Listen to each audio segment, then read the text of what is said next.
Hello guys, this is your friend and we are back with a new fanfic. Which is What If Godlike Naruto Awakened Senju Bloodline, Water and Wood Release, Part 1. And if you enjoy this fanfic then please press the like button and subscribe to my channel for more fanfic like this. And now let's start the fanatic. Sarutobi Hiruzen, known as the Shinobi no Kami, pinched the bridge of his nose. Not an hour ago, his predecessor and successor, Namikaze Minato, died in front of him and his students. Well, his two loyal students that counts. He gave his life to imprison the giant rampaging fox known as the Kyuubi. But what shocked everyone was into who he sealed the said fox, his own and only son, Uzumaki Naruto. Naruto kept his mother's maiden name to escape from his father's enemies. The problem was, who would adopt the kid? His advisors were out of question.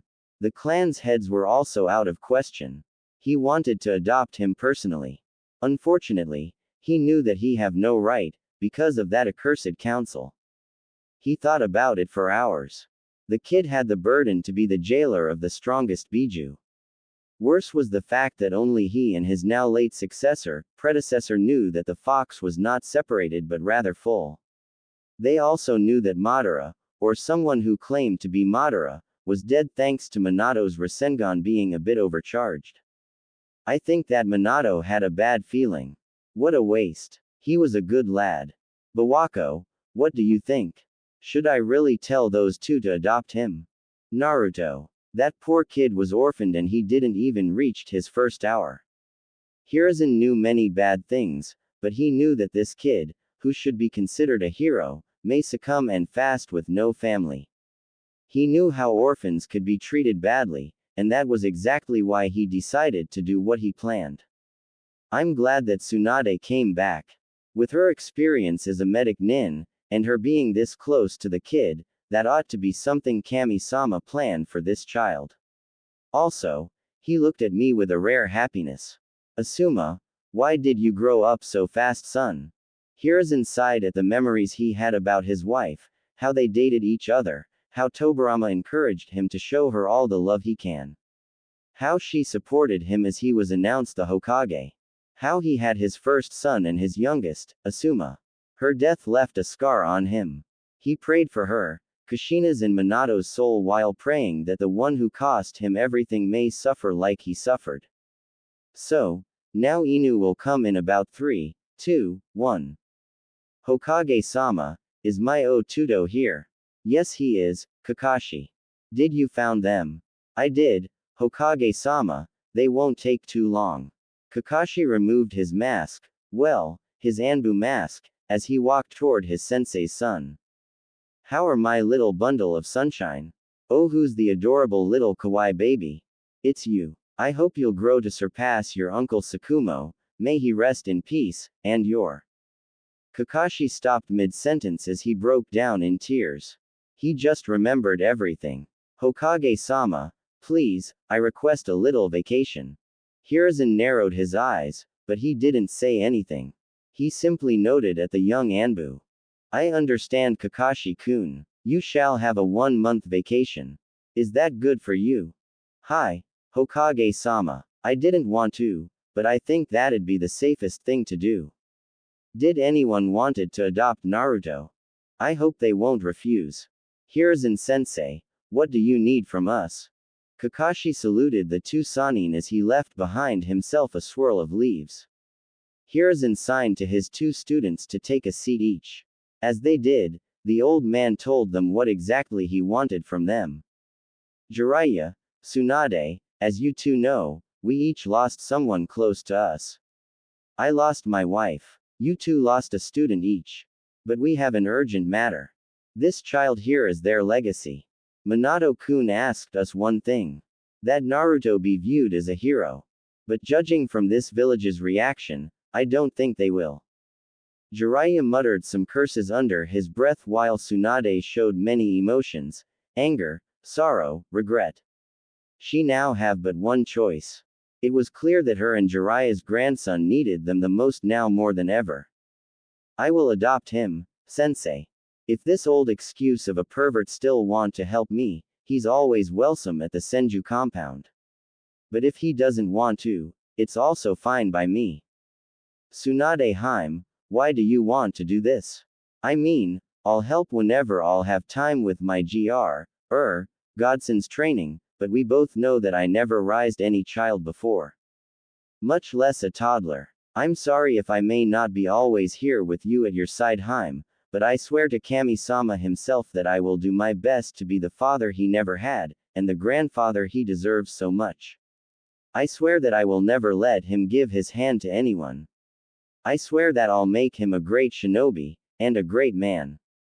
Tsunade and Hiruzen looked astonished to say the least how serious Jiraiya was in his vow. Tsunade almost cried as she knew exactly why her teammate, friend and old lover was this serious. Jiraiya-kun, I'm sorry if I almost cost you our son. It was my fault. If you'll propose to me this time, I won't refuse. You wanted redemption from your loss of our only son. Our handsome, strong and kind son, Minato-kun. Alright, Tsunade Haim, you have no problem with this, do you? I mean, I know I neglected you and you know who in the past. Jiraiya, I suppose not. Look, do what you must do. Naruto will never feel that he's alone nor unwanted. I will make sure of that as the Hokage. Jiraiya and Tsunade decided to reveal their legacy and secret to Hiruzen. Just after the legal guardianship was stamped in approval, Jiraiya and Tsunade told Hiruzen how Minato was their son. They told him everything. The old Hokage sighed in frustration at this. He always had a suspicion about Minato's origin. But this was too much in a single night. Alright, look, Jiraiya, Tsunade, if I were you, I would train Naruto-kun at 3. Trust me, that would be the best idea you guys may do. Thank you sensei for everything. I think I must go and see Shizune. She must be worried sick out of her mind now.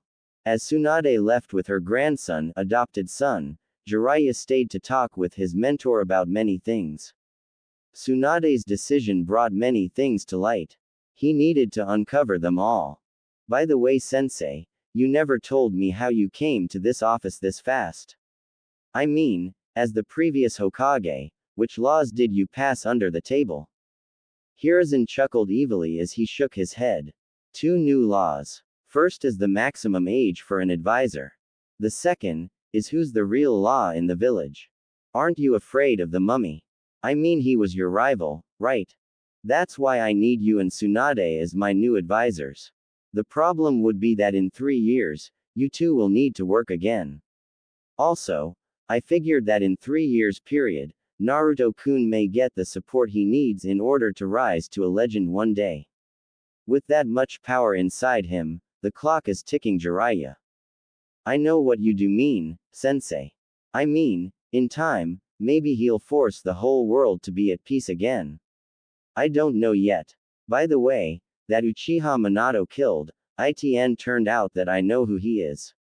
He was, unfortunately, his late student, Uchiha Obito.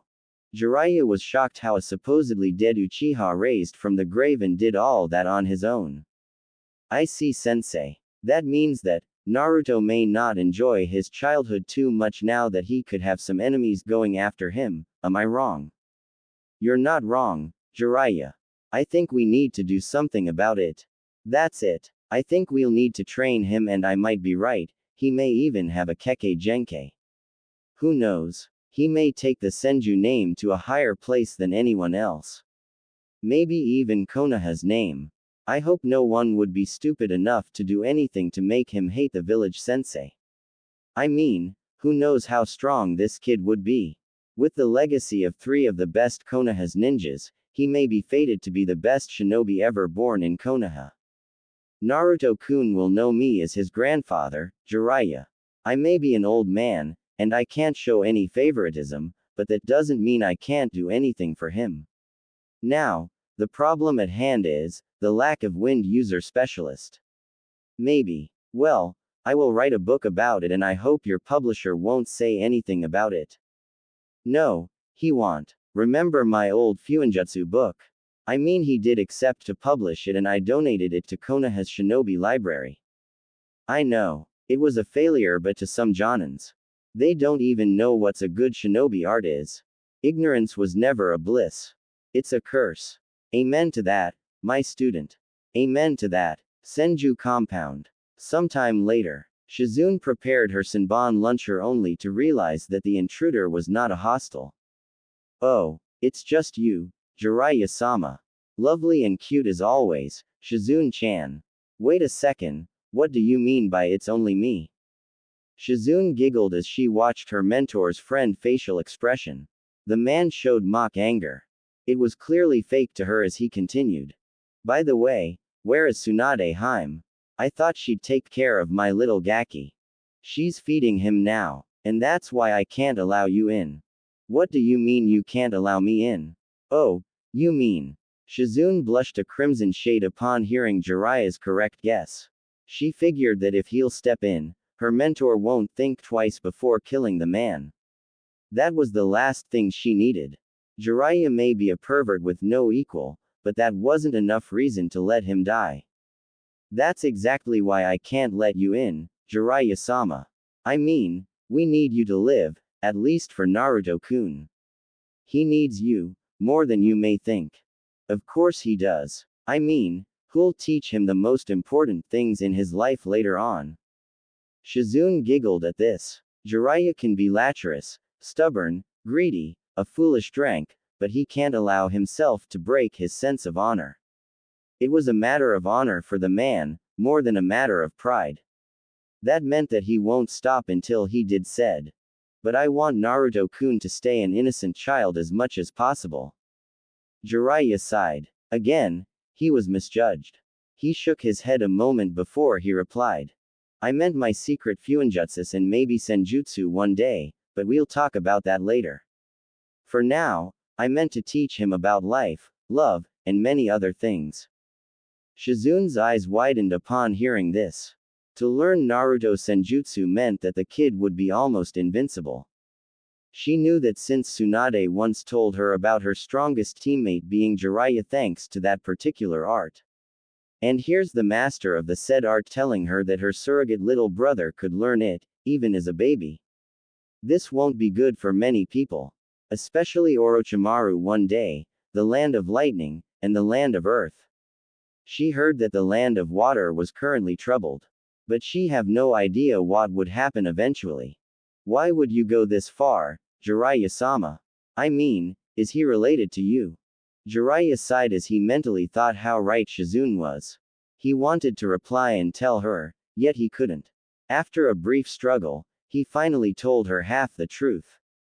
Well, you know that I was an orphan like him.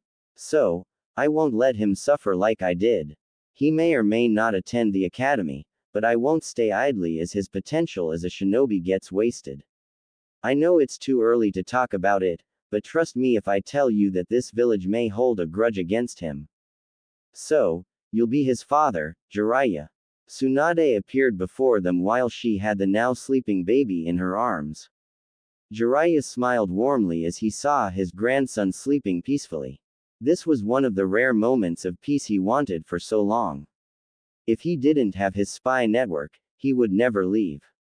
Yes, Tsunaheim, I won't fail again. This I swear. I hope not. Oh, and I won't allow anyone to harm my little Naru-chan. No matter who they think they are. Unfortunately, Haim, I might not always be here. You know about my spy network. But whenever I'll have time, I'll be here. So, this is goodbye for now then. Jiraiya looked one last time to the woman he loved ever since he can remember and still loved. He sighed in sorrow and frustration as he knew that he might disappear for a long time. He then smiled at the fact that Naruto have a family that would give him his rightfully deserved love. For now, yes. I would always love you, Haim. Before, now, and to my last breath. Well, see you next time. Show Naruto what he deserves the most in this world. When I'll be back, I'll spend all the time I would have with him and you. Take care, Tsunade Haim. After one last glance, Jiraiya went off with a shunshin. Tsunade smiled as she rocked the now giggling baby who tried to reach for her. The woman smiled fondly at her grandson's attempt to reach for her face. 3 years later. Senju compound. Kakashi smiled behind his mask how Naruto was getting along quite well with his ninkens. Pakun especially was talking with the kid about many things he would normally only talk to Kakashi himself about. That was saying something. Kakashi mused how Naruto was the reason he changed to the best. That kid can be very active sometimes, yet lazy some other times. If he'd make a wild guess, he'd say that they're related. He chuckled how they were related. Maybe not by blood, but their relation as siblings can be obvious somehow. Kakashi even started dating a young chunin a bit older than him named Kurenai since some weeks ago. That woman may dislike perverts, but truth be told, there's no man that's not a pervert, even for one single woman, right? Kakashi also thought how Tsunade almost shocked him to death when she saw his gift to Naruto 3 months ago was an orange book. Of course she mistook it for a certain book that had the same color. Fortunately, Naruto was able to show her that it was a book about shuriken jutsu. Tsunade apologized to Kakashi but lectured him on what and what not to give to a 3 years old. Naruto have also made his first friend. Well, kind of made his first friend. The kid was strolling on his way back from visiting the Hokage. He didn't notice how Kakashi was watching him, just in case. When he saw how his surrogate little brother walked the Hyuga heiress back home and left her at the door, his ears in the Anbu kicked in as her father got out. Kakashi soon walked in the shadows watching Naruto who went back home. He swore that he heard Tsunade kind of scold the kid about staying out late and lecturing him about the dangers of the village. He grew up so fast, don't you think so, Tsunade-sama? Tsunade was stunned how Kakashi felt her approaching him. This shock however didn't last more than a split second. I guess. He's been bugging me about learning a jutsu or two. I think he must learn taijutsu, for now at least. I swear he can be like his father sometimes. I mean, he finished the last technique in the book yesterday. That was fast. It took me a week more than this to be honest, Tsunade-sama. So, no clan head or heir visited yet. Only Uchiha Makoto and her older son, Itachi. That kid reminds me a lot of Madara only. He's not a cold arrogant jerk like that monster. I know. Itachi is one of the few Uchihas I can tolerate. He looks like his father yet he's a lot like his mother. I told him to put her above anyone and anything else. Somehow I'm feeling sorry for the Uchihas. I mean, many of them are accused of trying to follow Madara's path sometimes. Well, we both know if it was Oji-sama who betrayed this village, no one would be here right now. I mean, he had that Kekkei Genkei that was considered stronger than any dojutsu's ability. Just the name alone can make any shinobi tremble with fear. I heard how the Shodai cages were considered to be almost the strongest, but Hashirama-sama was considered to be on a league of its own. Ka-chan. Kakashi Nichan. Arrow Touchin. Naruto's happy call reminded them that the kid does have a sharp eyesight for a human. Maybe it was a perk of his condition. Maybe he does have some naturally acute senses. Jiraiya. Jiraiya-sama. The tall white-haired man smiled fondly at the sight before him. Shizune was at the hospital most likely. That left him one thing to say and do. Hey there Haim, Kakashi, dear little Gaki of Asochi. Naruto, how many times I told you to call me just Tu-chan. Naruto lauded sheepishly at his adoptive father's dismay. Too many times. I lost count Dadbeo. Tsunade shook her head about her son's verbal tick. Truly, he grew up faster than she thought. She remembered how he took his first steps. Mostly motivated by his will to reach her. His first word was, Ka-chan.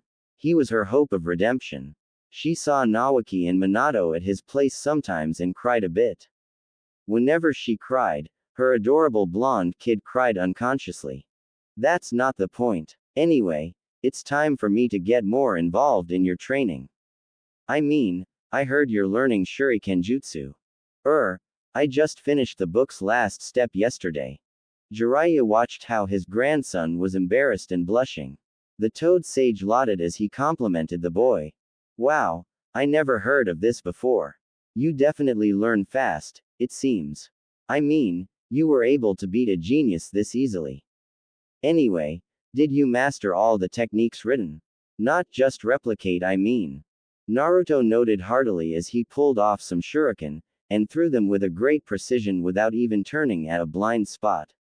Kakashi's eye widened at this. A 3-year-old was able to pull off one of the hardest moves. Seriously, how hard did the kid was trained? What kind of talent does this kid have? So, it was bad. I mean, I'll work even harder to master it, Dadbao. Kakashi interrupted everyone upon hearing this. Naruto, the only thing remained for you to be better is to pull off about 3 other shuriken jutsu techniques. 2 of them are a ninjutsu. The last is a fuinjutsu. So, yeah, you may think it's bad, but I've seen Chunins lose months to do this move. So, yeah, you did great. Fantastic even. For a 3-year-old, you're sensational, Naruto. Sent. What? He meant cool, Naru-chan. Naruto blushed under the praise. He actually spent weeks to practice that move. It was the hardest thing he ever did in his short life. And to hear that he didn't mess up made his heart rejoice with happiness. Arigato, Ni-chan. Well, Naru-chan, lesson number 2, Taijutsu. It seems that you'll need to build both your power and speed first. Jiraiya, any ideas? Jiraiya shook his head. He wanted to train Naruto badly. Yet he was afraid of hurting the boy. However, when he asked his mentor about it, the old Hokage advised him to teach the boy the basics and focus on them the most. Tsunade Hime, you know better about the katas. I mean, you're the one who know about Shodai-sama and Nadaime-sama the most. I can't teach him the Kawaza kata, frog fu, yet. I never wanted this to happen. I wanted him to have a normal childhood. Naruto pouted at this. He really enjoyed training more than anything. Only when he played with his family was more fun for him. But Ka-chan, I really want to train. Please. Tsunade almost glomped him or pinched his cheeks. She decided against, for now at least. Alright Naru-chan, I'll show you the katas. But only the katas. And so, Naruto's training begun. For the next 3 years, the blonde Senju would learn the basics of many shinobi arts. 3 years later, Senju compound, yet again. Naruto panted heavily. He unlocked his chakra. Finally he did something he waited for a long time to do. He also had some nightmares sometimes about a giant, mountain-sized, 9-tailed fox. However, he protected a certain girl twice from boys older than himself who were bullying her. The blonde Senju smiled fondly at that particular memory. He did it because he had to. Naruto smiled again as he saw that girl. He may not be her friend as a technical term, but at least he was able to be a bit closer. However, it seems that his trial caught him. And fatigue soon claimed him as he fall forward, only to be caught by a certain silver-haired Jonin. Oh no, you don't fall on my watch. Kakashi Nichan. Good you're here. Kakashi sighed as he carried the boy in his arms to the compound's main house. As Tsunade greeted him, he simply smiled. However, he had one question on his mind. Is it normal for someone who unlocked his chakra to produce a visible shroud of it with a green hue? Tsunade's eyes widened upon hearing this. The woman almost fell to her knees if she didn't held herself. Well, figuratively at least. It can't be. Not that cursed bloodline again. I have no idea Kakashi. By the way, say, hi, to Kurenai for me. Kakashi immediately shunshined without uttering a single word. The next day, the academy. Tsunade was walking Naruto to the academy. Her cute little Sochi was smiling with joy. He really wanted to have a friend. Civilians were out of question for him, as most of them were. Shallow or bullies. Clan heirs, however, was a whole another question. As he lazily took a nap through the ceremony, many of the clan heirs and heiresses looked at this kid. some with questions, some with respect, some with admiration, a certain Hyuga. As the usual spar between two kids to showcase the abilities took place between Senju Naruto and Uchiha Sasuke, Naruto gave his hand to Sasuke, who immediately shook it. Let's show them which is the greatest clan. The Uchiha or the Senju. How about a bet? You lose, you became my friend. I lose, I tell you something you're interested in. Sasuke smiled. For once, he hoped the spar to end in a tie. He didn't voice this, however. Deal. Let's show this people. No holding off. Naruto smirked. Oh, how he's gonna love to be tied to the brother of Uchiha Itachi, one of the best shunins for ages. Yumino Iruka signaled for the fight to begin. Immediately, Naruto and Sasuke were exchanging blow for blow. Naruto was slightly stronger, but also slightly slower. The fight went for several minutes, until the two kids landed a solid hit on each other. Like they both wished, it ended up in a tie. Not bad. You hit like a hammer, you know that. Hey, better than a whip anyway. Whatever you say, Tonkachi, hammer. Yeah, sure. Muchi, whip. Tsunade soon lauded at this scene where Makoto apologized from her mentor's teammate. Tsunade didn't take any offense, but it seems that Naruto and Sasuke were much more of Kushina and Makoto than Hashirama and Madara. Two rivals who most likely would end up as two best friends. The spars went on. Naruto, however, glanced at a certain Hyuga brunette as she sparred with a girl named Amy. Needless to say that the blue-haired Hyuga won and fast. Hiyashi smiled as his older daughter proved to him that she wasn't a failure like most of his clan thought. But she really needed to build up her confidence somehow. He glanced at Tsunade and Makoto and how they treated their progenitor with encouragement and respect. He felt kind of guilty how he treated his daughter coldly. But he couldn't show it. He was the head of the Hyuga clan. And Kami forbid that anyone sees him showing that weakling's emotion. Tsunade frowned at this. She knew this would happen eventually.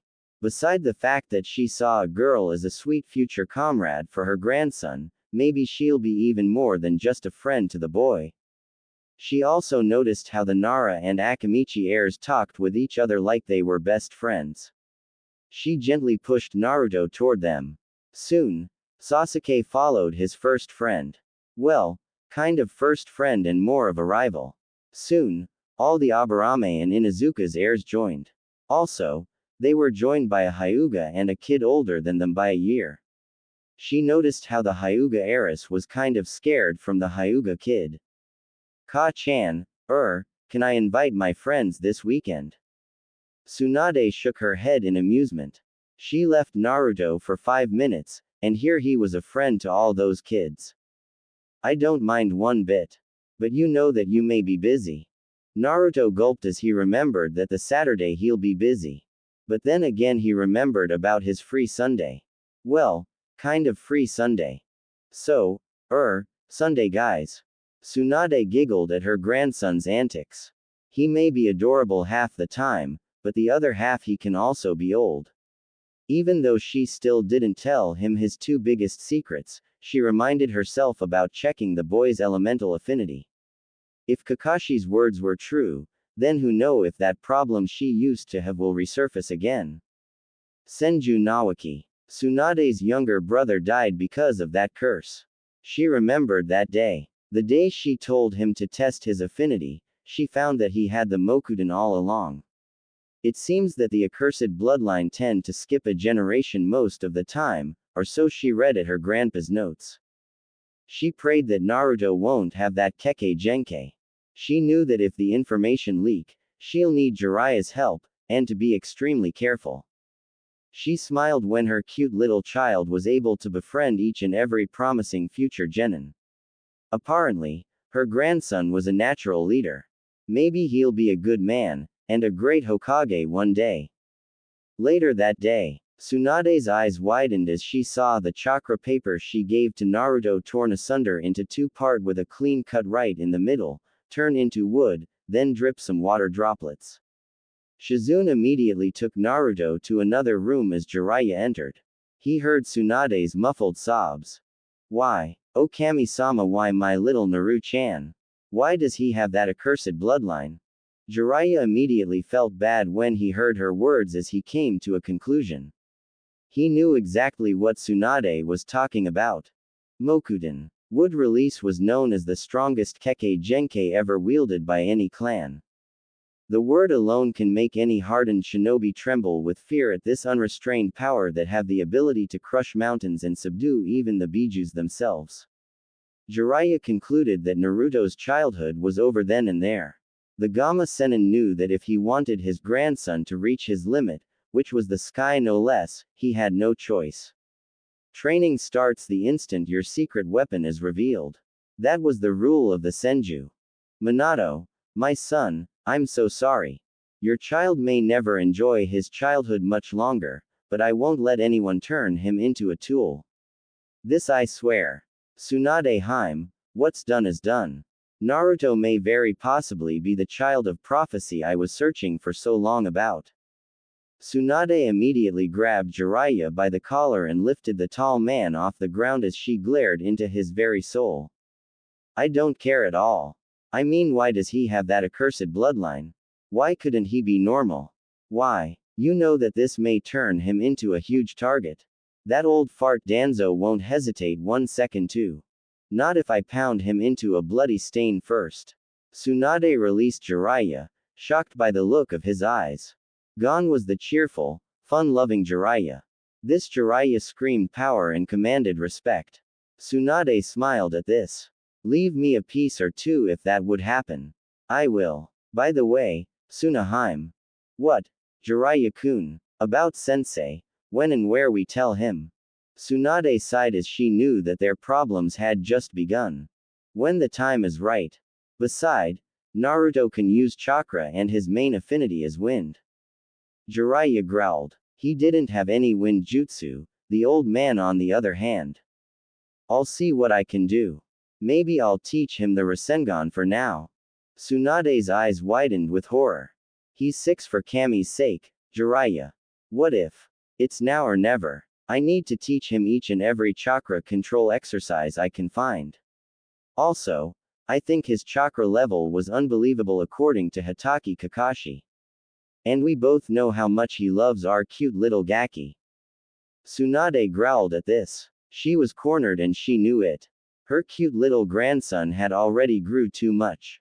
She tried to assess his skills only for her to sigh from frustration, think about it, then answered her lover.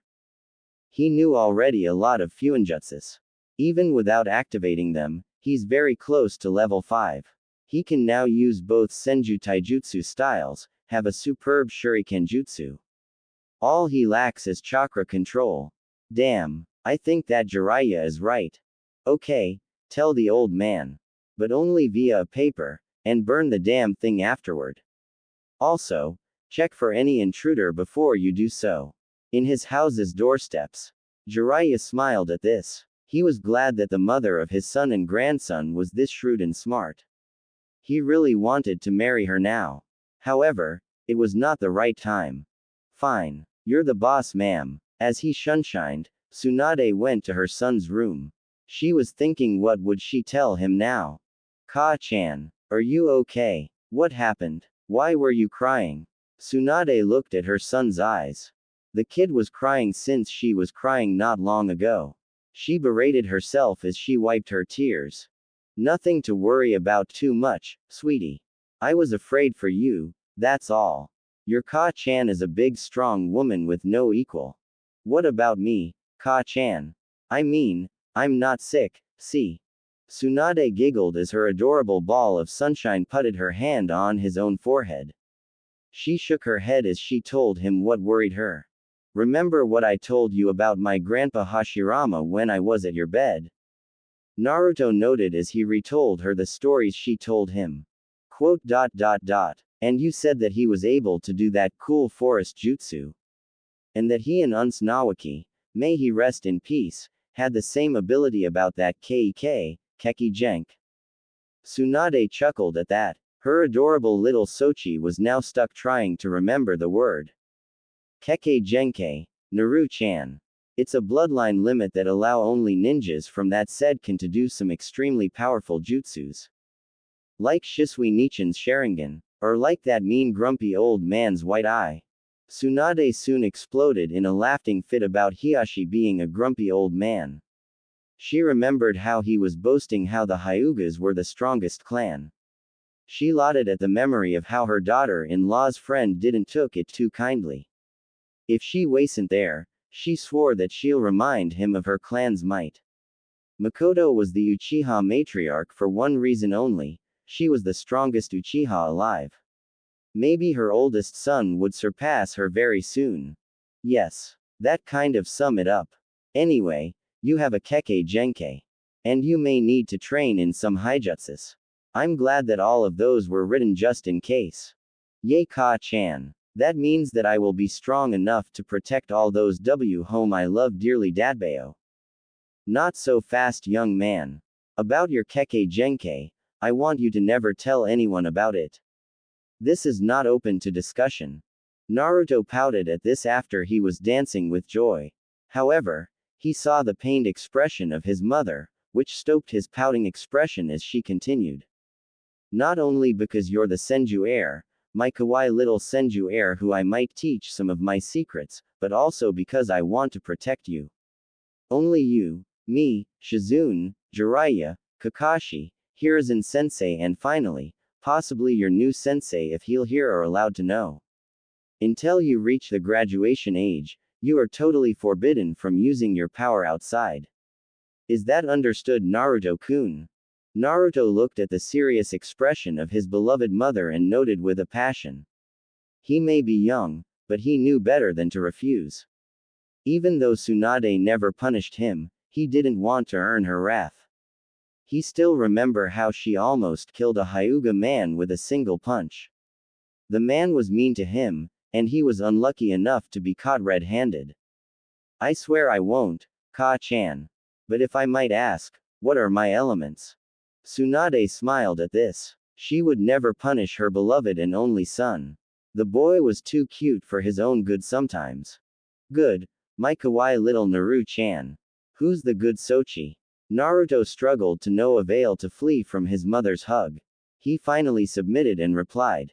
Me, Ka-chan. Me. Tsunade smiled as she made a shadow clone and sent him to bring her a scroll about Kenjutsu and Futon, wind release, from the Senju's library. Naruto's eyes widened at this as he tried to imitate his mother only to fail.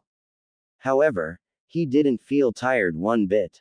However, Tsunade scolded him for some minutes about imitating her jutsus without permission.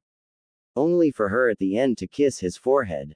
Shikamaru and Choji were, amazingly, the first two to arrive at the large Senju compound's gardens.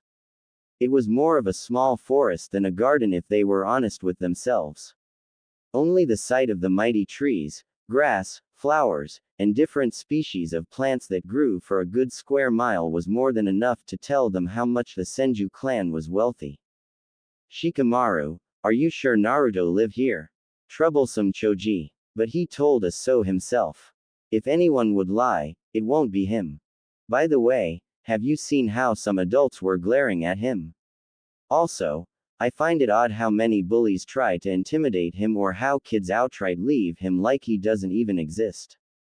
He got us Choji. Also, Friday he watched clouds with us remember? I know. He even offered me some snack. And he called me a kind soul. Choji, we need to focus where? Quote. I am right now, Shikamaru. The Nara heir and his best friend looked up to a tree's branch. They saw their friend laying on his back lazily as he was thinking who knows what. With the agility of a cat, Naruto jumped down to the ground. Hey Naruto. Welcome, Choji, Shikamaru. Welcome. Come in. Make yourselves at home. Ka-chan won't mind I hope. No I don't mind. Not one bit. Naruto's eyes widened as he saw his mother, still unknownly his grandmother. He was afraid she'll get angry at him like many times before. Sure, she never punished him, not even once. Maybe because he never repeat the same mistake. But still. After all, What a house as if it's not full with happy children. Naruto blushed at this. Tsunade was pretty much always happy. He may had his adventures in the past, which it didn't end up mostly well. But now, maybe he'll get used to living with him friends sometimes. Nice house, Tsunade-sama. I mean, it beats many compounds I visited in my short life. Naruto poked Shikamaru and not too gently. Apparently, Tsunade still have some issues. Thank you, Shikamaru-kun was it. Unfortunately, it is not as good as it used to be. But mostly because it feels. As she talked she noticed the Nara heir nod his head, then when she paused, the Akamichi heir interrupted her. Tsunade-sama, please don't talk about it if it hurts. Thank you, Choji-kun, right. The Akamichi heir nodded his head as Naruto talked to his friends while showing them the many furnitures present in the living room. So, guys, I think I need to tell you the story of everything present in the room. This couch here was brought from Moku no Kuni, Land of Wood, about 2 years ago. Also this TV wasn't here until Friday. This radio here was bought by Shizune Nichan as a birthday present to Ka-chan. The Nara and Akamichi heirs were shocked how the large living room had so much history. They never thought about it too much as Naruto finally told them a secret. By the way, Ka-chan sometimes take me with her when she wants to buy lotto, and let me pick the numbers. She said that I have an unbelievable luck. I mean, I never lost in anything that involves luck. Shikamaru's eyes widened in a very comical way. Choji stopped eating his bag of chips upon hearing this. So, how does it feel? This luck I mean. Nothing special Shikamaru. Nothing special. I'm glad that I'm good at something I guess. Choji sighed upon hearing Naruto's reply. He expected some boasting. At best an arrogance. But none was present from someone who can easily become filthy rich in a couple of days. In fact, their friend was very good to have as a company, and possible lifelong friend. So, now what we do? I was thinking about watching clouds while eating some chips. Let's go then guys. I mean, the garden always appeals me in a lot. Shikamaru smiled at this. Naruto may probably be the least troublesome friend apart Choji of course. Tsunade shook her head as she watched Naruto pull a scroll with the kanji, snacks, written on it. At first, she thought he was boasting about the fortune they had. But then she realized that the boy was too modest for that. She also shed a tear of sorrow, as now the compound may sound alive again. Tsunade-sama, are you alright? I am now, Shizune. Damn, I miss it when this place was so full of life. So many children running around. So many lives. I missed when this house was full. Shizune looked at her mentor and mother figure with sympathy. She however remembered some things that were very important. Tsunade-sama, I have an idea. The Uzumaki compound, how far is it? Shizune, we both know that it's very close. I mean it's basically the next door. But since Naruto is my son. No. Forget it girl. I mean, I don't need another ghost house, do I? Of course not, Tsunade-sama. Take it easy and calm down please. I am calm Shizune. It's just that, I feel sad about all this. I know, Tsunade-sama. I think that I will tell you another time, when you can talk about it. Thank you, Shizune-chan.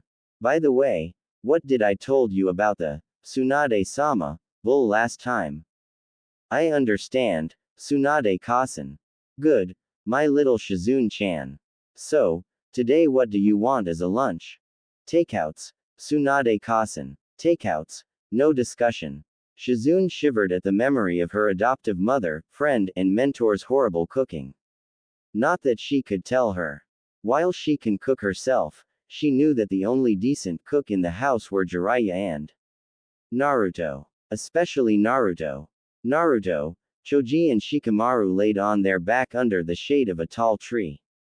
The said tree was at least decades old. Naruto in particular was smiling like an idiot. Not that he usually showed it, but this was one of the rare times an outsider have ever seen his true smile.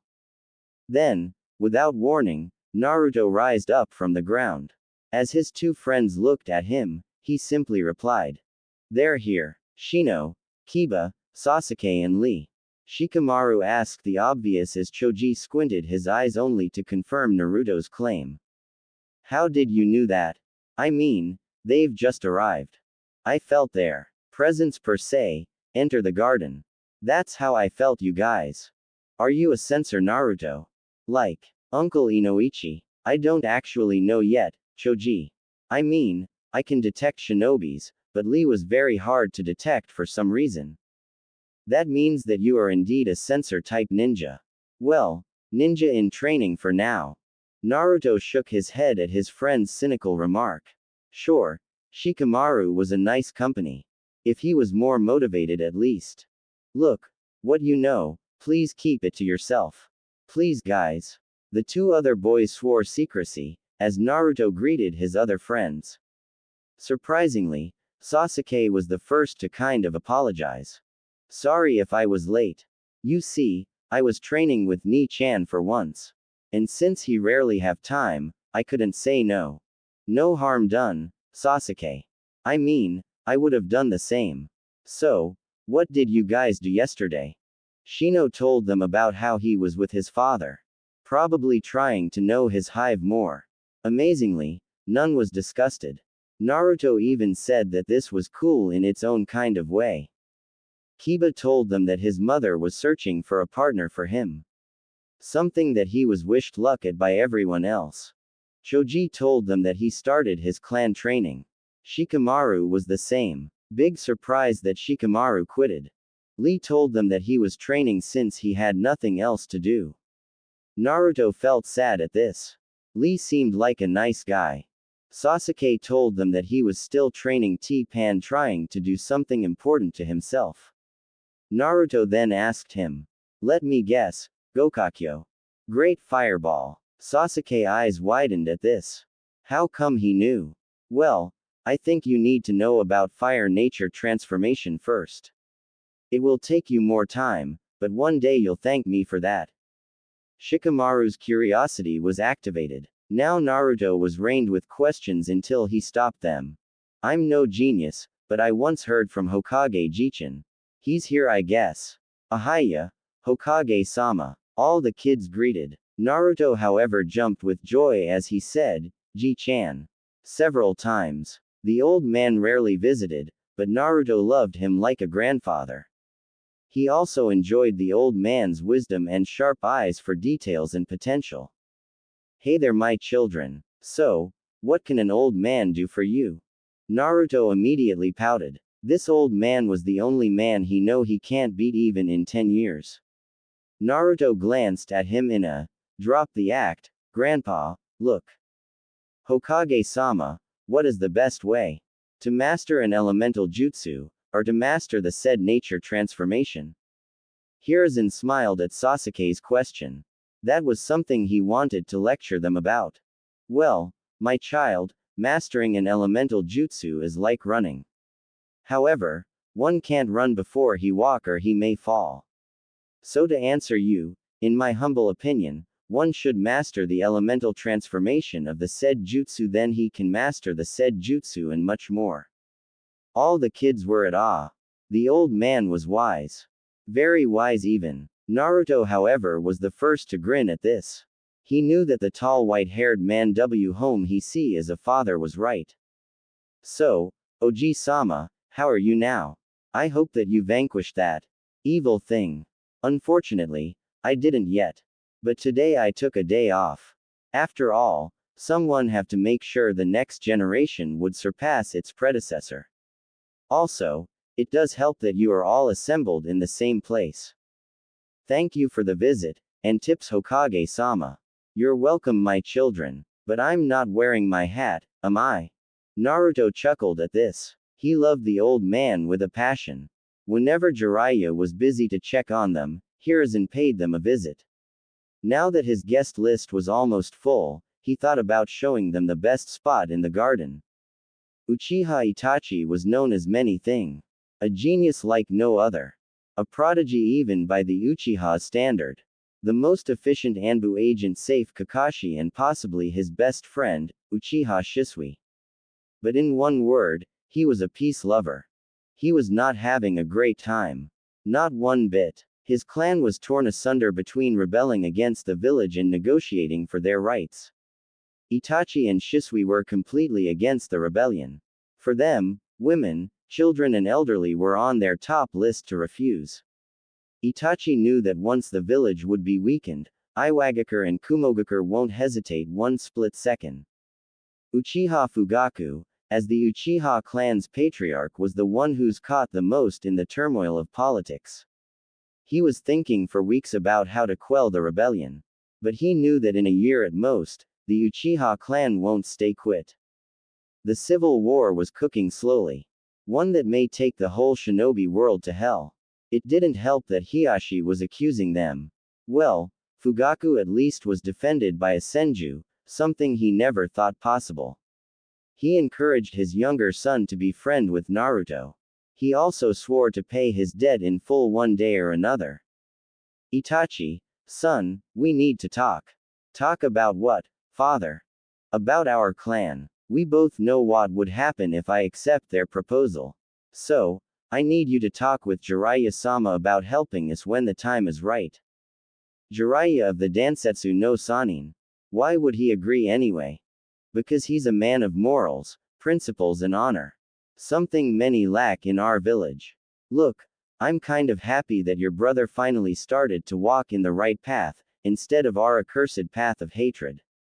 You should follow Shisui's example, Itachi. You should follow your own unbeaten path, son. This is the last lesson I will ever give you as your father. But I know you'll surpass me one day. And I'm feeling that the said day is very close. I will do my best, father. I will make you proud of me. Good. Now go and find Shisui. This is your first week off, so, pass it in what you want the most. Just this once try to be selfish. I'm going out. Well, Itachi, it seems that I must trust you as my heir and fast. Now let's see what we should do. The next summer. Senju's compound. Naruto smiled as he jumped from a tree yet again. It was early morning. Like any sleepless night, he would get out and train himself to sleep. As he went to the lake between the two compounds, he realized that Kakashi was a nice older brother. Now the kid have some new clothes that made him a lot more like an experienced chunin. Naruto was wearing some black, white and gray jumpsuit. Also he wore a mask that hides half his face. He started wearing those clothes ever since his last birthday. The jumpsuit was a present from Jiraiya. The old man told him how it was Kakashi's idea. Kakashi on the other hand gave him some Dodenjutsu scroll. And a black mask like his. He told him that he would be proud if his little brother was kind of like him. Not that Naruto needed any instruction. The man was now living with them. Something that gave him much joy. Over the last year, Yumino Iruka became closer to Naruto. Sure, at first the man barely stranded the boy. But one time he treated him to Ichiraku ramen and that was it. Iruka soon became like a sibling to pretty much all the class. Naruto, however, was the only one who can find 1,000 ways to drive the poor chunin to insanity. Mizuki, however, was described by one word according to Naruto, S-rank jerk and many other words. If the Senju knew some swear words, that's it. For now, Naruto was thinking how to evade the boring lectures once and for all. True, they had a 3 months vacation.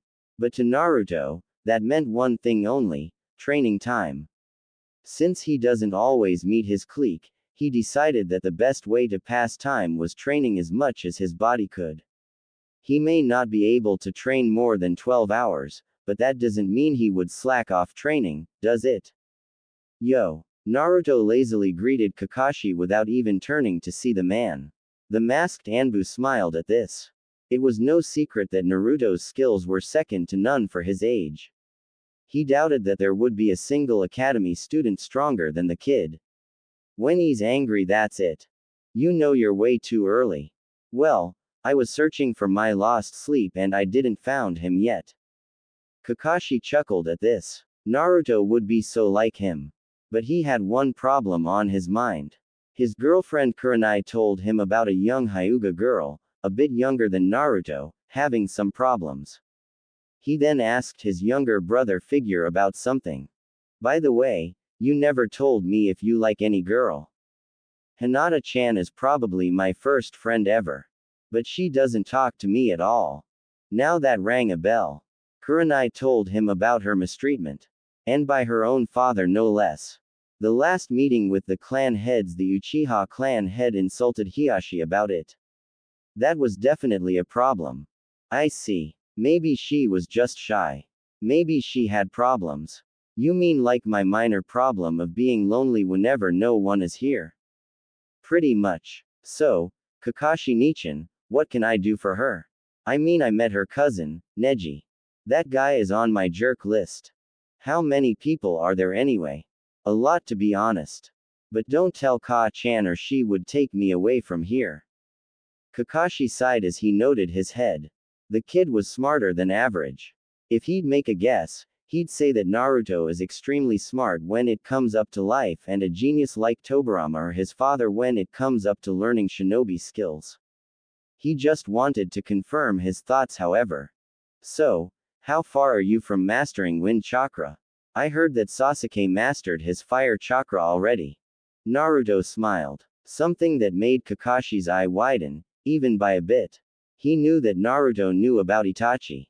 He knew that Naruto and Sasuke are like himself and Guy, only less friendly toward each other.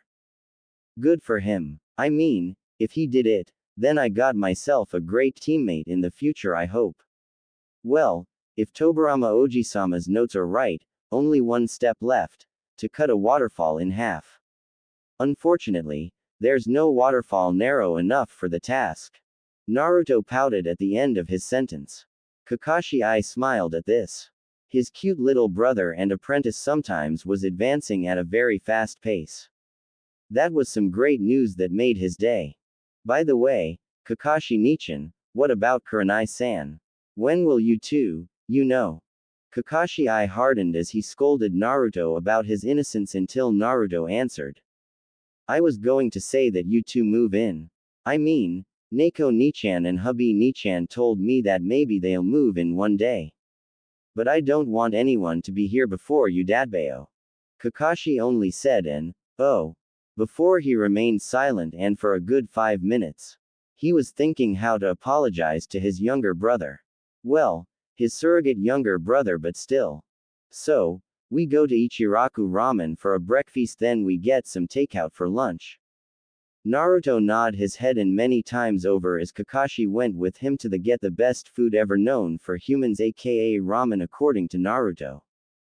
Days later, Naruto smiled as a man walked in with Kakashi. The said man was wearing an Anbu uniform, had short brown spiky hair and black almond-shaped eyes.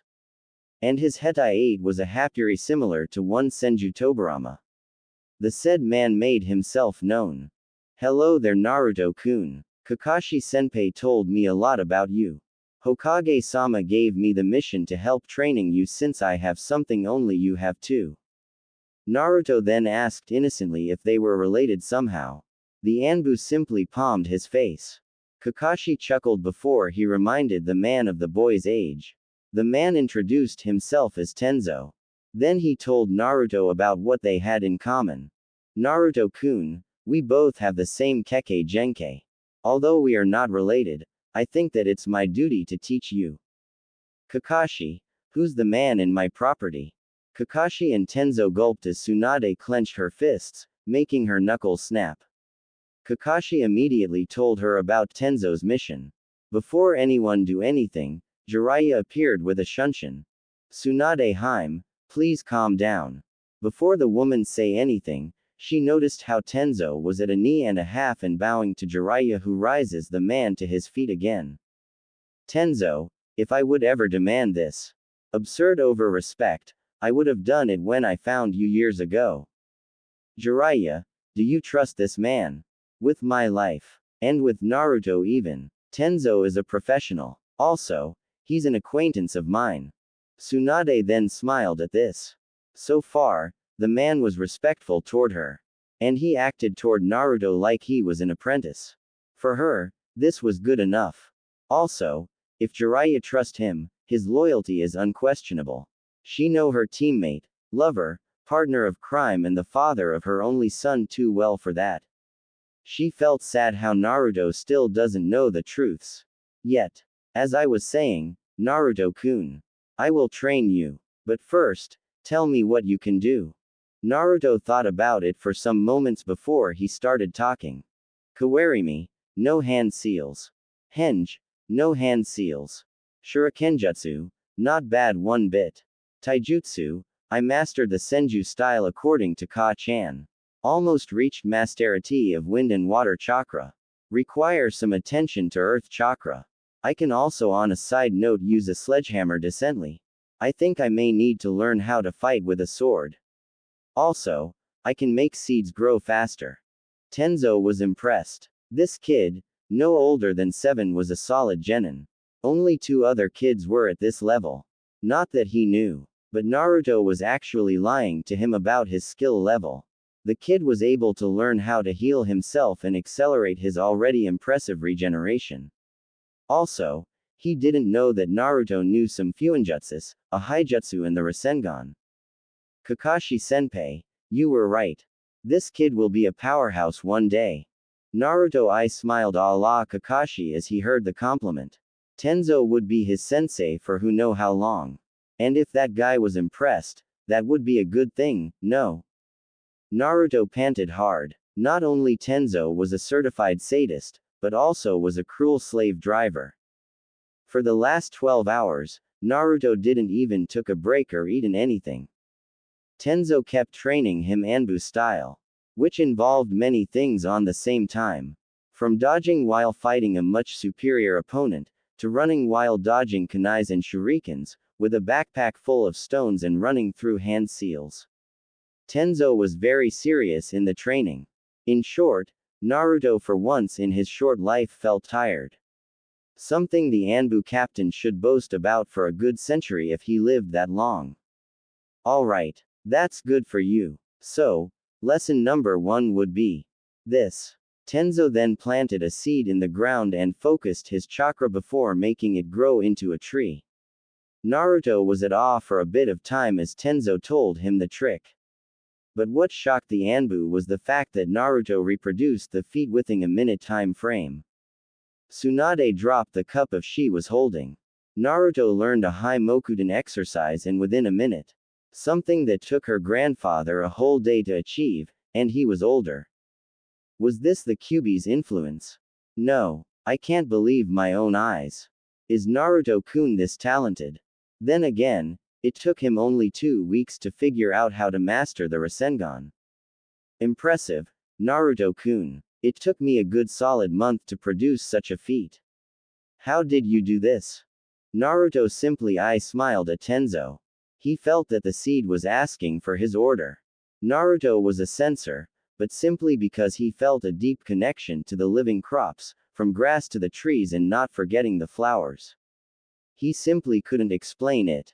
Well, the seed asked me if I her to grow. Also, she asked me for some chakra so it can become a tree. That's all. Tenzo was shocked. He knew that the kid have a secondary affinity to wood and a third one to water. He just thought how to push him to the right path. Maybe I'll tell him to learn a strong jutsu. No, not yet, else Tsunade-sama will play with my decapitated head. I was never been able to communicate with plants. It's like my Mokuden is forced. What? I told you how I feel it, Tenzo-sensei. Tenzo for his part sighed. Then he came to an idea.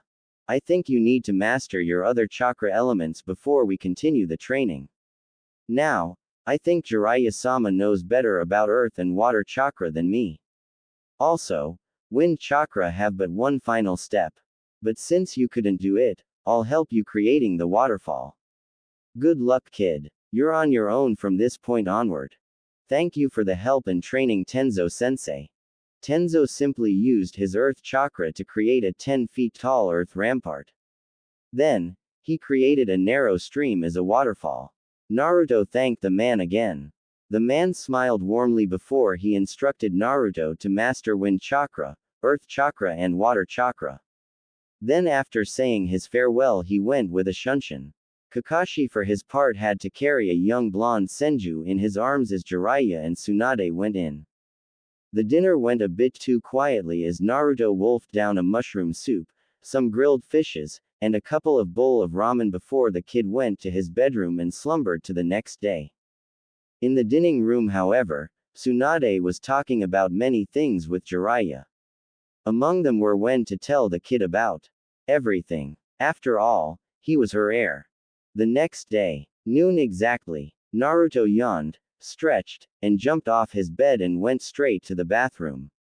After a quick shower and a teeth brushing, he dashed to the kitchen as he, and probably everyone else, heard a loud roar that was closer to a whale's song than the rumbling of an empty stomach. As Naruto ate a lot of food. Well, wolfed down a lot of food as a breakfast. Then, as he went to the garden, or rather the training grounds of the compound, he was shocked to see Tsunade look at him with a tinge of sadness evident in her eyes. Good morning Naruto-kun. I have something important to tell you. I think you're ready now to hear it. Naruto tilted his head in confusion. Jiraiya, who was watching all the time, sighed in frustration. The old sage knew that Naruto may be shocked for a long time if he'd hear this.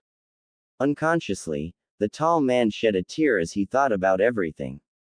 Minato, I'm so sorry son. You left a legacy which I neglected for a long time. I can only hope you'll forgive me one day. Tsunade however broke down. How couldn't she? How couldn't she when her second son, the one she taught some of her secrets, the one she took care like he was her own son, the one she fed her own milk and was ready to kill anyone to protect, was about to know some very dark and grim secrets. Not one, not two, but three.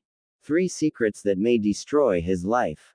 Naruto-kun, please stay strong. The first secret I wanted to tell you is that, I'm not your real mother. I adopted you when you were a newborn, but that doesn't mean that I'm. Before she could finish her own words, Naruto stubbornly denied that times and times again. No. You are my Ka-chan Tsunade. You are my Ka-chan. I would never accept anyone else. Please, don't chase me away from you. You are the only person I can love more than anyone. Please be my Ka-chan. I swear I'll be the best son you can ever dream of Dadbao. Watching Naruto cry his eyes out made Tsunade maternal instincts rise to the surface again. She simply hugged her grandson with great affection. She wiped his tears while consoling and soothing him again and again until he stopped his dam. When he looked at him she told him in a totally serious tone. I would never chase you away. No one is going to take you from me no matter what price I most pay. I was saying that in reality, I'm the mother of your father. That pervert there is the father of my beautiful and handsome son, Minato. Naruto's eyes widened upon hearing this. Minato, as in Namikaze Minato. The Yondaime Hokage. But Ka-chan, does it hurt you? Tsunade's eyes softened even more. Naruto forgot his pain because he was thinking about her. She smiled warmly upon hearing this. No, it doesn't anymore. When I look at you, I feel him alive in you. Even though, unfortunately, he and Kushina-chan jumped to save you. They cared for you and loved you that much even when you were a newborn baby. Naruto cried again, this time from happiness and sorrow together. However, Tsunade continued her story. Naruto-kun, you're wise. Wiser than your age. I know that you know that they don't like you. But the reason why is that. Because your father sealed the QB inside of you. Somehow, he was able to seal it whole. However, he jumped along your mother in the path of his claw to protect you. I'm sorry if I told you this, but it was their will that you would be seen as a hero instead of them. Jiraiya continued as his tears streamed down his cheeks. Minato's honorable sacrifice and will was tarnished for too long. Far too long in his point of view. Naruto however broke down crying. That was too much for him. His mind was running 1,000 miles per hour as he thought about everything. The glares, The whispers, the bullying, the bans from many stores whenever no Anbu was in view. It all makes sense. After a good 30 minutes of crying, Naruto voiced his first and most important question. Why? Why me? Why me of all people? Why didn't he see the real nature of many villages? Why did he do this to his own son? Jiraiya was about to answer as Tsunade shook her head. Naruto kept asking himself again and again. Then he stopped his questions, wiped his tears before he shook his head and smiled. Well, at least I got a real Ba-chan and Ji-chan. Also, I have some good friends and family. I'm not really sad. Tsunade and Jiraiya's eyes widened. This 7 years old was this sober. How comes that despite the fact that he was orphaned by his first hour, he didn't blame his father? I wouldn't have done the same though. I would sacrifice myself to drag him to his death. If he could, that's exactly what he would have done. Unfortunately, only a newborn is able to hold that much power, as his chakra coils are yet to develop. Also, somehow despite the fox's immeasurable power to us humans, he was able to seal him whole with the price being his life. Naruto listened at his grandfather's explanation as the tall mountain of a shinobi continued his explanation. The seal he used was on a level 9 out of 10. However, this means you'll have a few time before you can use his chakra as it is corrosive. If I were you, I would try meditation sometimes. Naruto shook his head at this. He voiced however his own idea. I say I grow up a bit more before I may try and contact him. Also, I prefer to be strong on my own. Not with some borrowed power. See, I told you Jiraiya. So, was he sealed before me? Jiraiya sighed at this. How can he tell him? He finally decided to tell only half the truth.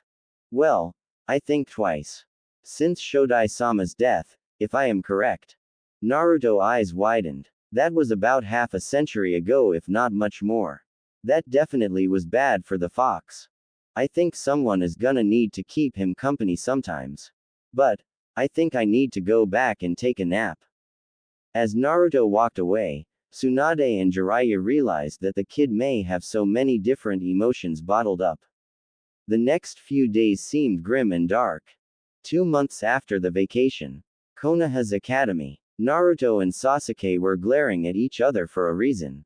Well, trying to kill each other just by look as some students swore that there were some electric sparks flying between each other. While the girls of the back, save one shy Hyuga, were rooting for Sasuke, most of the clan heirs were rooting for Naruto. This however stopped when Iruka entered the class and yelled to stop. While everyone else flew to their chairs, Naruto and Sasuke remained glaring at each other for several seconds while they took their places.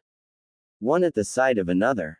Alright you two. What happened now? Sasuke shook his head while Naruto exploded in a laughing fit. Then everyone understood exactly what happened. Nothing. We just wanted to know who's the strongest guy at this class. That's all. Okay. That was weird. Not really. That was our favorite game. And awkward. Oi, Sasuke, why telling them? I mean, we still don't know who's the better man, yet. And egomaniacal. Hey, you know I'm faster than you now, don't you? Arrogance. Did you manage to overpower me even once in a spar between us? Before anyone else jumped to a conclusion, the two rivals laughed. Well, chuckled in Sasuke's case. As the class went on, Naruto did what he usually do when he's bored out of his mind. He simply slept off. He have no idea how the night will change a lot of things on the village. Among them, his and Sasuke's fate. As Sasuke went back home, he was shocked how the Uchiha compound turned into a battlefield in all the senses of the word. The shock however was short-lived as an Anbu attacked him. Before he could move however, his father threw himself in front of the attacker. Fugaku was able to kill the attacker, but at a price. Sasuke. Run as fast as you can. This is not a fight you can survive. Fugaku grunted as his left arm was impaled by a sword. As he removed the blade, He grunted while he prepared himself for the battle that held the lives of children, elderly and women at stake. As Sasuke ran away from the compound, he felt that everything was slower. He thought it was just his adrenaline working.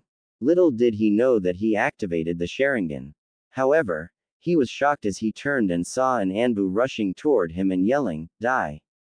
The said Anbu, however, was never able to touch a hair from Sasuke's head, as he was skewered by a lightning blade. The one that killed him was an Anbu. Sasuke, run to the Senju compound and tell them what happened. Sasuke froze. He tried to move again and again. Yet he couldn't. As he was exposed, another Anbu attacked him. However, this time, it was Makoto who stopped the attack, much to his shock. His mother then made a shadow clone. Said clone just grabbed him and shunshined away to where the Anbu told him. Sasuke thought about it for a second only to realize that the Anbu who saved him have the kanji, fire, on his mask. Tsunade wasn't happy one bit when Uchiha Itachi rushed through her compound while yelling at the top of his lungs. She was enraged when she saw Uchiha Makoto out of consciousness and bleeding profusely. Itachi, however, shocked her with his words, and the fact he was bowing to her. "Tsunade-sama, I beg of you, heal my mother. She's the only one I can trust to be your fiercest ally. I'll be in debt of you my whole life if I have to. If you want me to be Senju Itachi, so be it. Please, don't let her die." Tsunade nods as she healed Makoto at best of her abilities allow her. As she finished doing so, she sighed at how to tell her son about it. "Alright, she's stable, for now. Just let her rest and guard her with your life, Itachi." Thank you, Tsunade-sama. I'm in debt toward you as long as I'm breathing." Itachi was crying as he saw his second most precious person alive and stable. His mother putted a fight like no other. For a Jonin, she was pretty strong. Well, once she'll be back like it used to, full health, she'll be valuable to the village. Think nothing of it, Itachi. As a medic ninja, I can't allow a Jonin of such skills to die on me, can I? Itachi noted as he shunshined with his mother and little brother to the hospital. Sasuke's injury may be a mental one, but Itachi won't take any risk with it. Uchiha Shisui was not in a good mood for once in his life. His clan was attacked. He was able to secure some prisoners, whose were taken into the T&I department. Morino Ibiki would make quick work of them. In that night, many Uchihas lost their lives. From the age of 10 to the age of 50 and even 60. In short, the clan survived, but barely. Whoever responsible will pay a heavy price soon enough. Naruto grinded his teeth as he heard of that fateful night's events. It seems that Sasuke was mentally unstable for now. The blonde Senju shook his head. Sasuke was his friend, and Naruto would never abandon any friend of his. Ino, who told you so? Tu-chan did, Choji. He told me that Sasuke-kun may abandon the academy soon. Naruto slammed his fist and hard in the desk. As the whole class turned toward him, he snarled with an angry tone. "What are we doing here? We let him plunge into darkness while we can be some good friends and help him out. I don't know about you guys, but I'm going to see him." Before anyone reply, Naruto ran to the Senju compound. After he left, the clan heirs and heiresses talked with each other. Soon enough, even Sakura went home to change her clothes. As Naruto went out of the compound, he was shocked to see all his friends, even Lee and Neji, dressed in black. Before he said anything, surprisingly, Hinata was the one who talked. "Naruto-kun, I think we can't really be friends again if we abandon one of us. Will we?" Naruto smiled behind his mask as they went together to the cemetery for the collective funeral of many Uchihas that lost their lives. He had some interesting friends to say the least. Even though Neji was kind of glaring at Hinata sometimes, which it didn't escape the notice of the masked blonde. However, once they arrived at the cemetery, they heard the Hokage speak about the will of fire that still burned hot inside the Uchiha clan. As he finished his words, Naruto glanced at Sasuke. Soon enough, pretty much everyone that was in the same class offered him his condolences. Naruto was the last to do so. After the funeral, everyone went home save Naruto and Sasuke. The two walked while thinking of many things. Naruto about the family he lost at his first hour and Sasuke about his father. As they wandered off into a clearing, Naruto asked Sasuke. Sasuke, don't let this change you to the worst, my friend. I know how you feel. I'm going to tell this only to you, if you want. What do you mean by you know how I feel? You have a father, no. A grandfather and grandmother, yes. But a father or a mother? Well, you know your father, don't you? I know who he was. But I lost him and my mother by my first hour of life. Don't let darkness grip into you, Sasuke. You do have a darkness, don't you? Naruto nodded his head. He sighed as he told Sasuke how he was looked down upon and mistreated most of the time. Look, Sasuke, I know you're angry, okay? Just fight me if you want to let it go. Sasuke smirked as the two rivals fighted with each other as equals. Naruto may be as strong and as fast as Sasuke, if not stronger. And their styles easily nullify each other. While Sasuke's style is offensive, Naruto's was both. However, Sasuke was faster than him by a bit. Soon enough, both boys fell back first to the ground. You're good, Muchi Yaro. Not bad for a Tonkachi. Do you think I should stop going to the academy so we get in the same team? Speaking of which, why does some teachers hate you? Well, I'm a slacker like Shikamaru. But how do I get worst grades? That's it. Oh, and by the way, which girl do you like as a teammate? Well, Hinata would be the best. But you'll need to work on that first. I mean, it's either her, either Sakura or Ino. She's a gentle soul, and she have a great potential for a kunoichi. If someone tell me that she's stronger than Kiba or even Shino, I won't be surprised. Hey, so, since when you knew her? 3, 5, 6. Wow, I never thought that. You two don't look like two close friends. Well, to her credit, she tried, Kami-sama knows.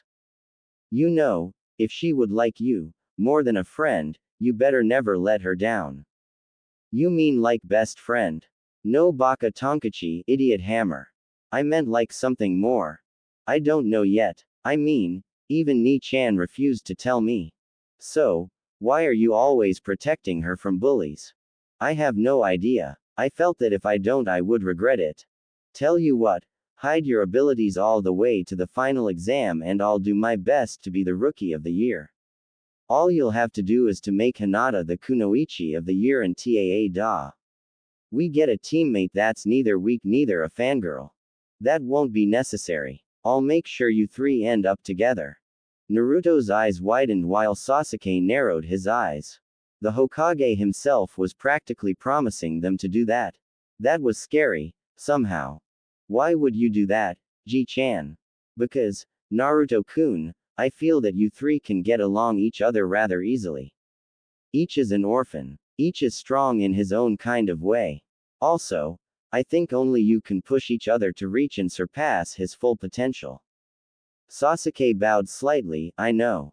It's a bad shock even to Naruto. As he thanked the Hokage for letting them be together. Little did they knew that one day they will thank him. Or insult him. 1 week later, Naruto was strolling after the academy. As he went on his path where his little legs guided him, he felt a chakra signature he was too familiar with following him. Leaving nothing to chance, he decided that now was the right time for a talk. Shunshin no Jutsu. A whisper and Naruto was immediately after one shy Hyuga girl who eeped in surprise. Naruto however would have nothing from that. Hinata-chan, why were you following me? I don't know, na Naruto-kun. Naruto frowned as he saw that Hinata went back 2 or 3 steps as she fidgeted. Her stutter was a clear sign of her lack of self-confidence. Also, he was sure from one thing. Her family must have destroyed any self-confidence she have. But if my ability to sense chakra is even half true, her chakra control is amazing at her age. Her reserves are not as bad as Ino or Sakura. Which means that she's a hardworking type. Great. All I have is to try and rebuild her confidence. If you have time to stalk me, then you must have time to fight me, no? Hinata was a bit afraid of the word fight. As he replied to Naruto while apologizing. I wasn't stalking you, Naruto-kun. IW wanted to talk to you. But I couldn't do it. Also, I don't want to fight you. What if? Why you get hurt? Good thing I'm able to heal fast then. Sorry, Hinata-chan, but either we spar, either I won't talk to you ever again. Of course, Naruto was lying through his teeth. But Hinata didn't notice. As they went to an empty training ground, Naruto prepared himself and so was Hinata. As they went on their spar, Naruto noticed something many times. That's it for me it seems. By the way, Hinata-chan, why were you holding off against me? Hinata fidgeted as she finally worked up her guts. Because I don't want to hurt you, Naruto-kun. Naruto tried his best to glare at her with his two lazy-looking eyes, yet he failed.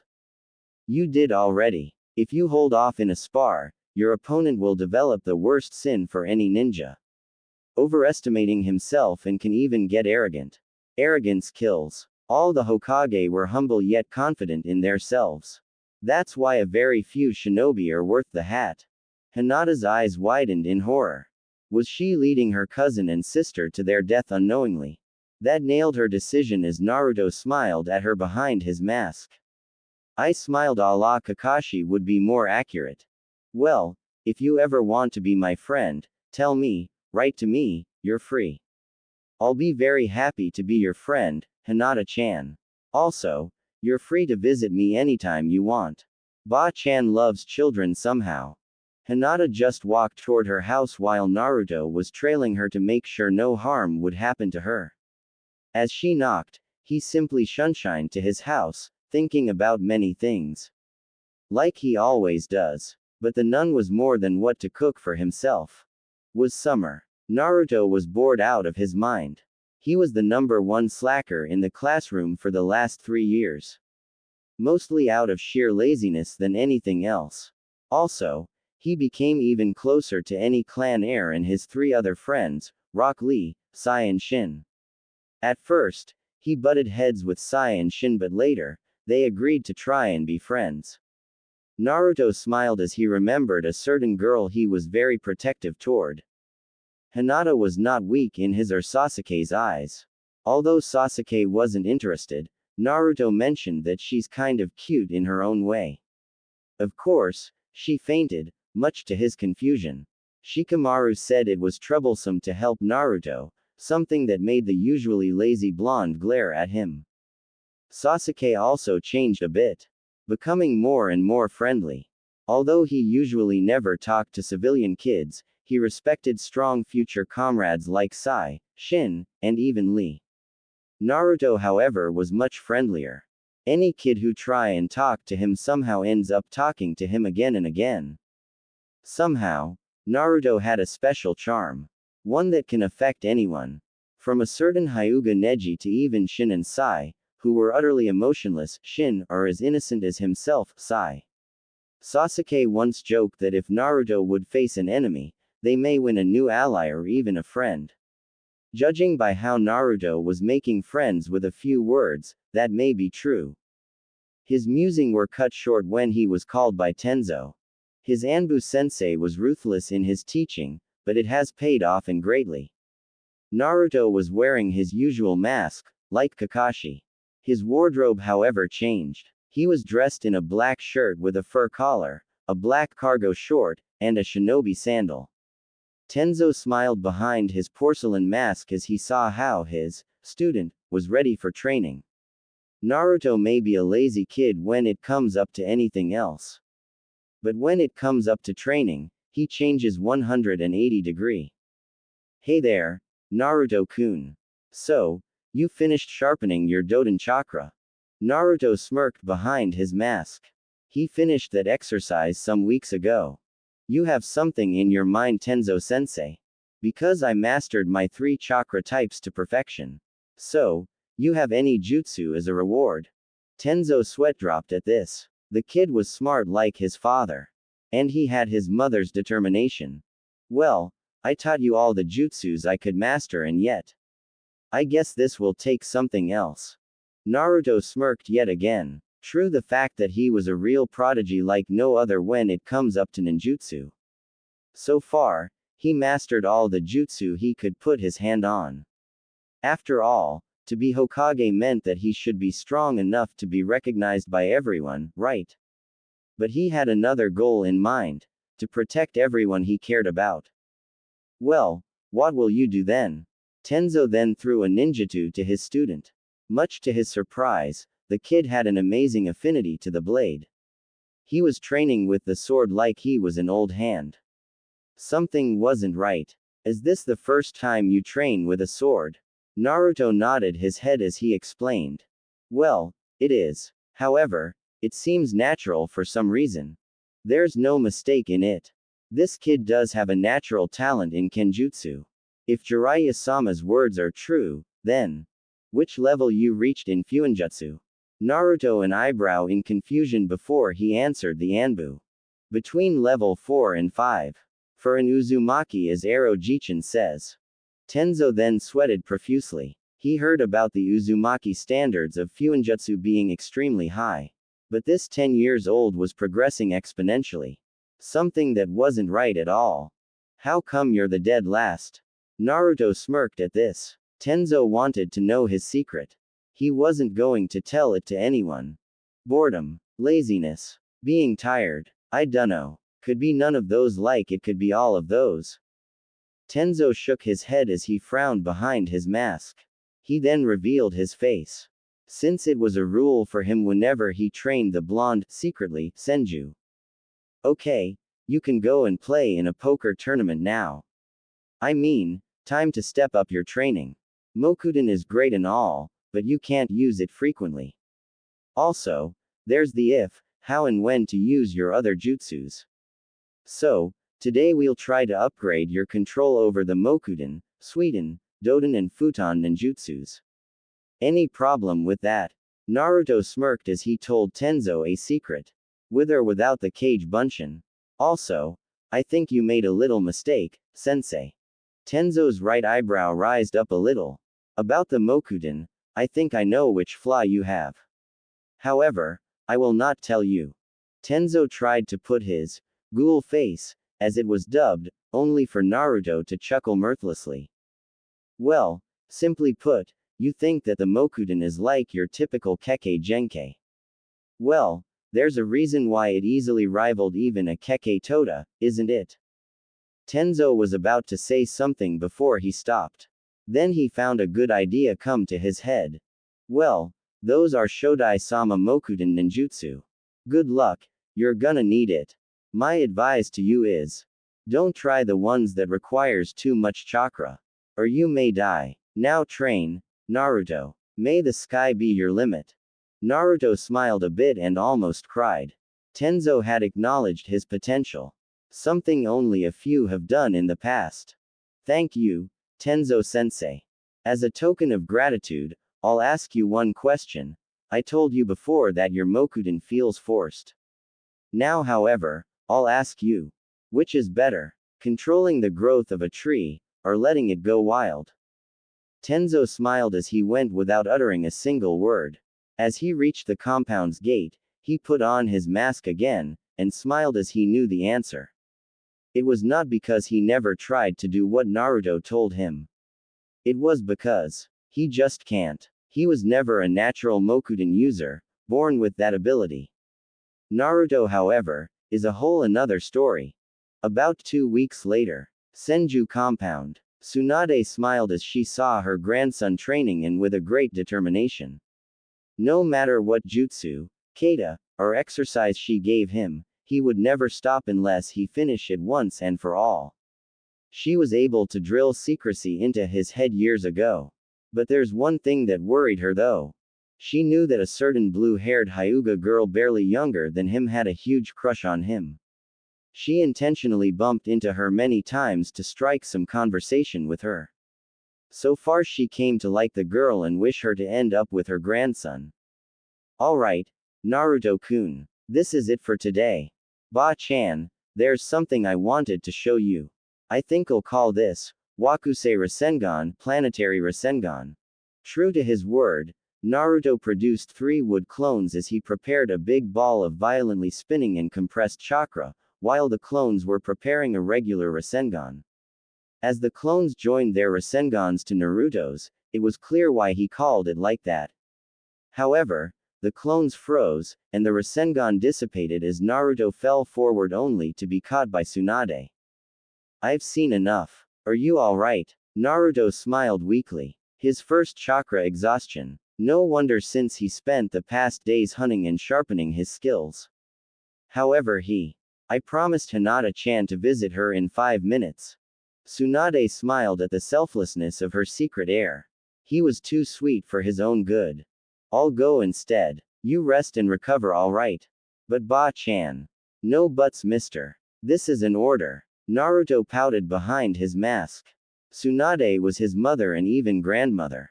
His most precious person he wouldn't mind to die protecting, but she was annoying on some very rare occasions. Naruto nodded his head in understanding.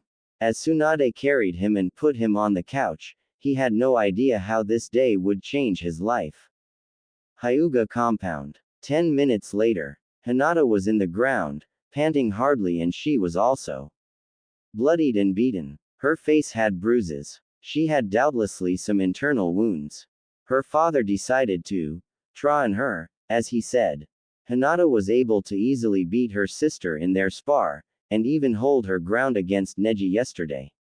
She was exhausted, however, and her father showed her no mercy.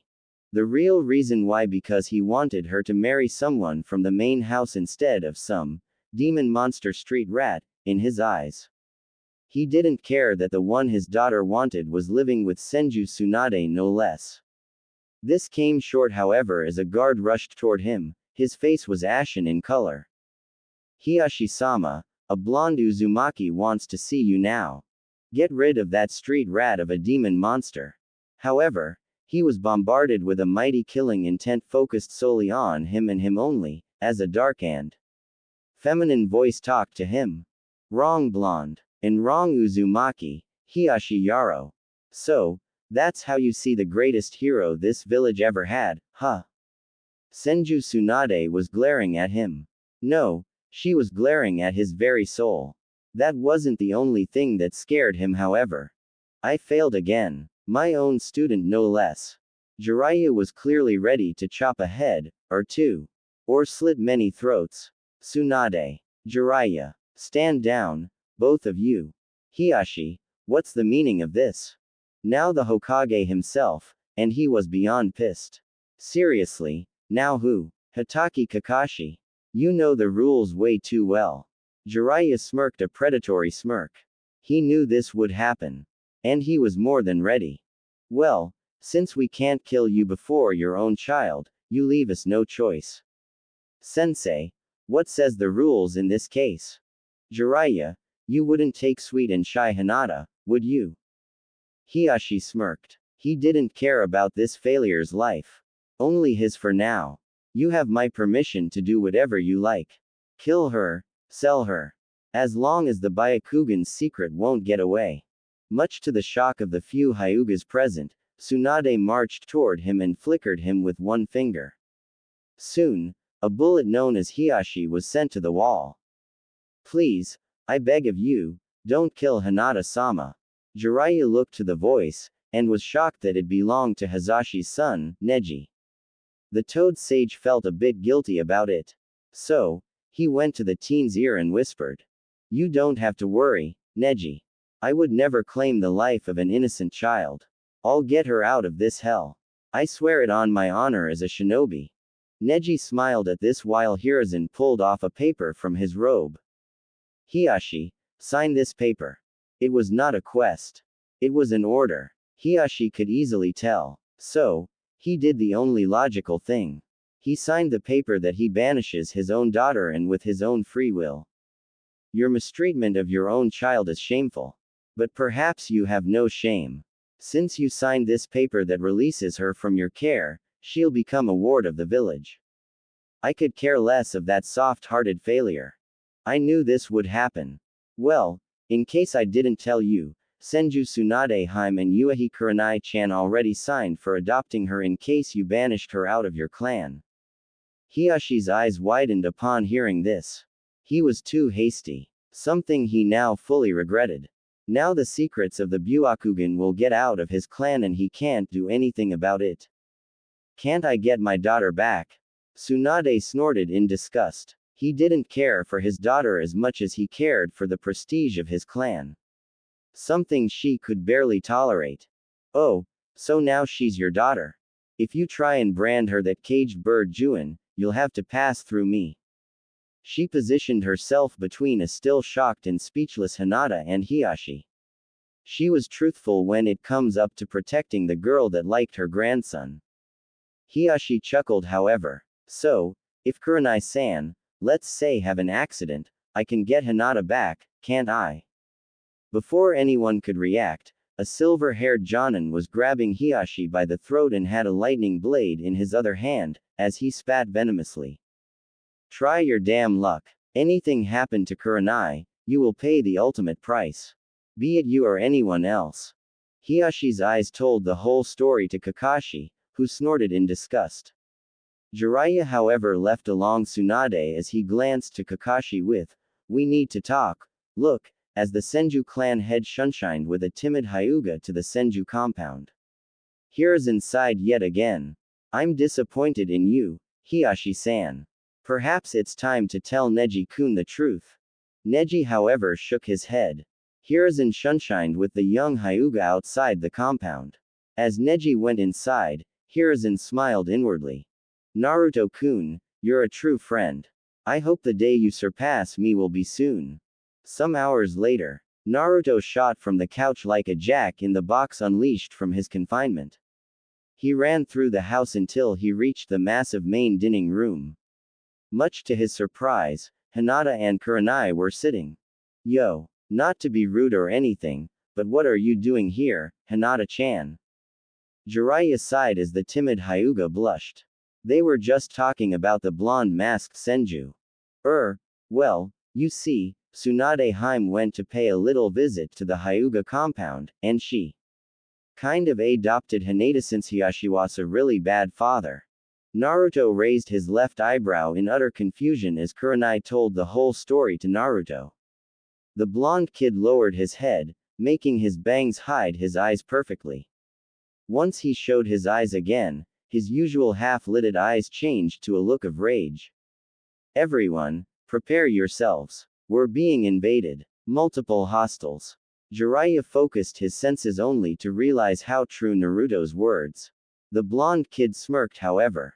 This was the perfect occasion for him. Kage Bunshin no Jutsu. A group of 20 shadow clones appeared before them as Naruto nodded his head once. Much to everyone's surprise, 10 clones rushed out by the window as the other 10 just sank to the ground. Well, compound's floor. Let's wait. Let's wait. Now. Soon. Everyone heard many yells of agony and pain. Naruto however went directly to the bathroom. Hinata didn't understand why Naruto was hurling his last meals with a passion. Tsunade frowned however. Her baby son just did the unthinkable and defended their home. As she went out, she figured that Kakashi was helping him to defend the compound, as the silver-haired Jonin was laying on his back as he read an orange book. Mokuten. Sashiki no Jutsu, cutting jutsu, is scary. Don't you think so, Tsunade-sama?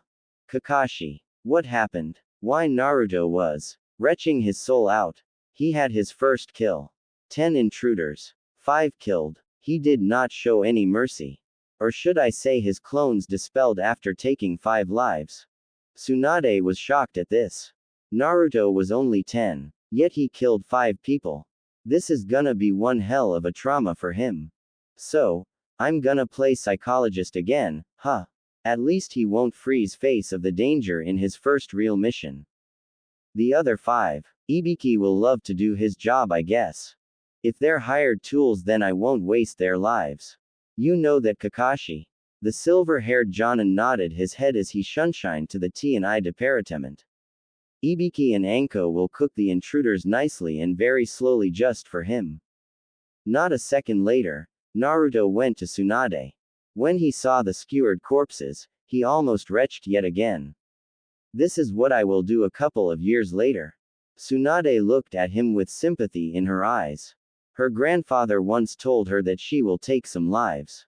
Or rather left a letter to her before his fateful fight with a certain Uchiha Madara. She now sighed as she tried to soothe